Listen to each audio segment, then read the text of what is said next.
Really exciting stuff, chat. I just picked up the Pilot Sharks from Blue Shark Optics official poker eyewear.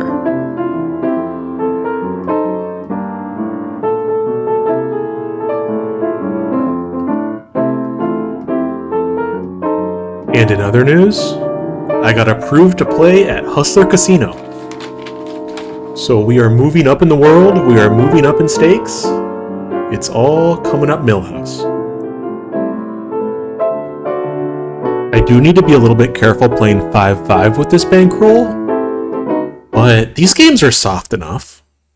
We can extend our neck out a little bit. There's a swinging town I know called Capital City. Okay, 5-5, $600 effective. MP Fish opens to 15. We're on the button with Ace-5 suited. Easy 3-bet. We make it 40, and MP calls. So we're going heads up here. Flop comes Jack 8-8 two-tone. We flop a flush draw. He checks. Yeah, we just fire a third pot here in position. He check calls. Turn comes the King of Spades. So we make our flush and a great turn card for our range because we're going to have a lot of Ace King and King Queen type shit. King 10 probably. He checks. We decide a good spot to volume bet. So we bet 30 again into 120. Such a good card for our range. At this point, Villain check raises us to 110. And you always got to wonder in spots like this, are they just check raising because you made such a small bet, or are they check raising because they actually have a hand? You can get into a bit of guessing games like this when you play Theory against Fish. Well, this is pretty great for us because we're inducing with the nutted hand, so we're just going to call in position here, give him some rope. And the river comes a King of Diamonds. So now the board double pairs. So not the best card on the surface for our hand.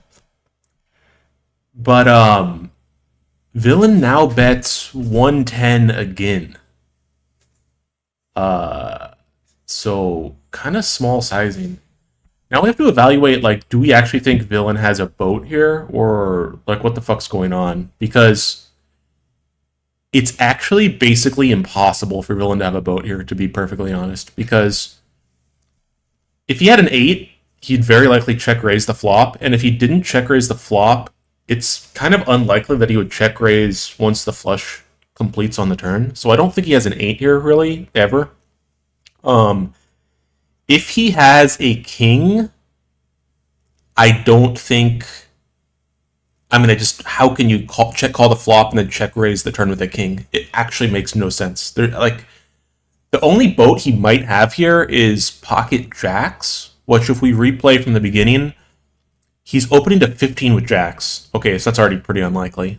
These guys have variable open sizing, and they almost always put jacks and 10s into the larger sizing. So it's heavily discounted. Okay, flop, he didn't check raise. Okay, he's got it locked up. Turn, he does check raise because he hopes I have a king or a flush. That actually makes sense. And then the river down bet now also does make sense because he has the younger house and doesn't want to lose to kings full. So actually jacks makes a little bit of sense, barring the preflop. So, I mean, whatever. We're just going to call here and expect to win almost always. And Villain tables the King 4 of clubs, which... I mean, what the fuck is this guy thinking? He calls a 3-bet out of position with King 4 suited. I mean... Okay, flop comes King 8-8. I see bet third pot. He check calls out of position with no pair, no draw, no hope in the world. And then he turns a king. Like, he just turns a sliver of showdown value. At this point, he check raises for what reason? I don't fucking know. Never getting called, like... I mean, I guess I would call him with, like, a pocket pair with a spade. So I'm not going to say never called by worse, but, like, that's still a fucking overplay because you're basically isolating yourself with a range of, like, bluff catchers plus redraws and better hands. So it actually makes no sense. And then he just rivers a king. So he just gets the super corporate bailout, just running kings to make top boat. Like, huh? And then he gives us the lecture.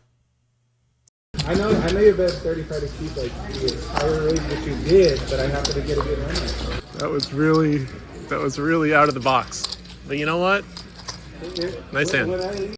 This is not a revenge story. Alright, but the same guy opened a 20. Okay, this is the guy who opened a 15 the last hand. And he gets 2 callers, and now we are in the hijack with ace queen o. And interesting sizing question, because we have like 550 effective with the RFI and the guy in MP, but the guy who flat from EP, he only has like 120, 130, $140 stack, okay, somewhere in there. And now we're deciding on squeegee size. And I think in this spot, what's really key is to realize that there is going to be a frequency of the EP flatter. He'll flat the 20, and then if, let's say I make it 60, okay, and under the gun calls. Now that guy who's next to act, he will back jam here at a frequency. Look, let's say it's only like 10% frequency, 20% frequency, something low, okay? And now MP calls as well. Now what we get to do is we get to 5-bet it in. And we get to isolate with the short stack and knock the other 2 stacks out. So anytime you have a play like that, I think, let's say you normally 3-bet to like 80 or something, okay?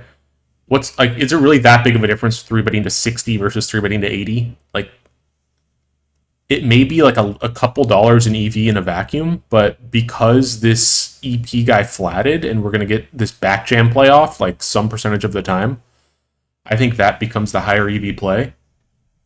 Okay, so we 3-bet to 60, and that's our game plan, okay? And now our rival here, this fish from early position, he 4-bets to 2 something, okay? And I will say that is extremely nutted. And so now the guy who we thought might rejam does rejam, the other guy folds, and we're going to get away here. We are going to get away. And we see that the early position guy did have aces, so very nice. All right, on this hand, a fish opens from MP to 20, a fish on the button flats, and we're in the small blind here with pocket 10s. We squeeze to 70, and they both call. So 3 ways to the flop of ace 6-6 rainbow. What 10s here, even though like c-betting mostly just isolates us with a range of aces and maybe smaller pocket pairs, we do want to get some protection here from 2 overs. Like if we bet now, we can get hands like king, queen, jack to fold. So we want to, so we bet here for protection and a little bit of value. And the first guy folds and the button calls. Turn comes the ace of hearts.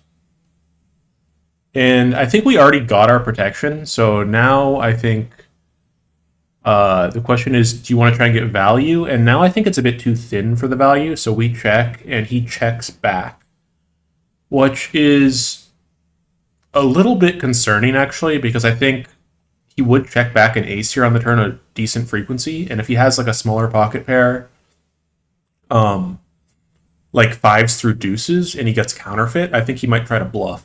So unfortunately, I think now we're like the only hands we're beating now are like pocket 9s through 7s. And then the river comes at 10 of clubs, so we make a full house. But this is kind of a fake full house here actually, because I mean we're still only beating like 10s through 7s, which we were already beating.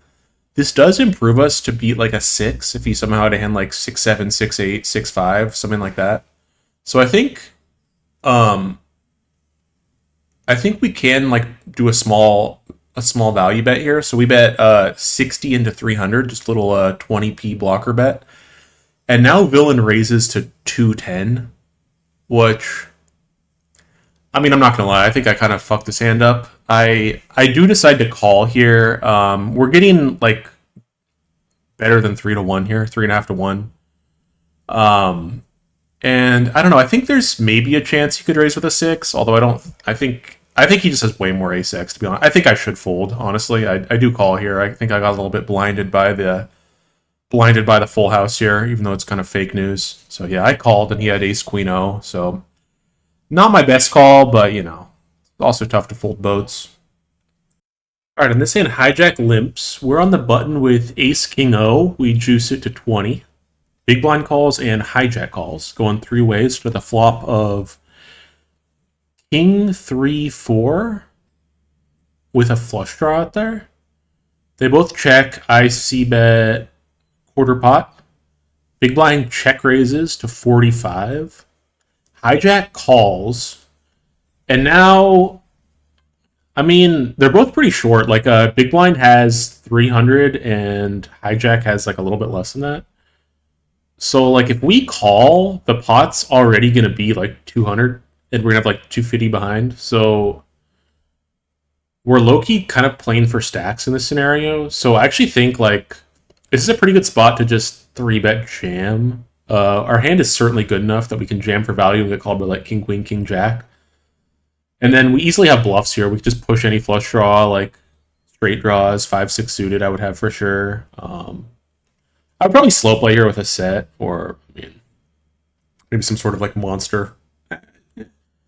I mean, yeah, I mean, this hand I think just clearly just wants to end the hand right now. So yeah, we move in and they both fold. So we pick up that nice little pot there. Okay, this hand is 5-5-10. The straddle is on and folds to us in the cutoff with kings, and we open to 20. And now the small blind, who recently sat down, he 3-bets to 95. And it's folds back to us. It's a little bit awkward of a size here for us because we don't really have a non-all-in 4-bet size that doesn't commit us. Like, if we wanted to like click it back to even like 200, we're actually just putting 40% of our stack in. So I think we're either in like a jam or call scenario with continues. And since we're already putting in 20% of the stack and we're going to be in position, I actually really like smooth calling here. So we just flat with kings because now we're going to go to 2 SPR in position with kings, which is essentially like very similar to a 4-bet pot scenario. So yeah, we just call. Flop comes jack 10-3 with 2 diamonds. And he checks. So I think now it's a good spot to bet for sure because he will, like, if he has a hand like ace king, ace queen, or a different overpair like ace jack, or anything he's like going for a check raise, we want to welcome the check raise. We don't want to check back and like have anything else happen. Plus, our hand really benefits from not seeing all 5 cards here. So I want to make this a 2-street game. Or if he check jams, we'll just make it a 1-street game and call. But so we bet 30. We bet third pot, and small blind check calls. And now the turn comes a 10, so with double flush draw out there. And now villain thinks for a while, and donk leads 125 into whatever it is, 330. So it's kind of weird play for him. Check call donk.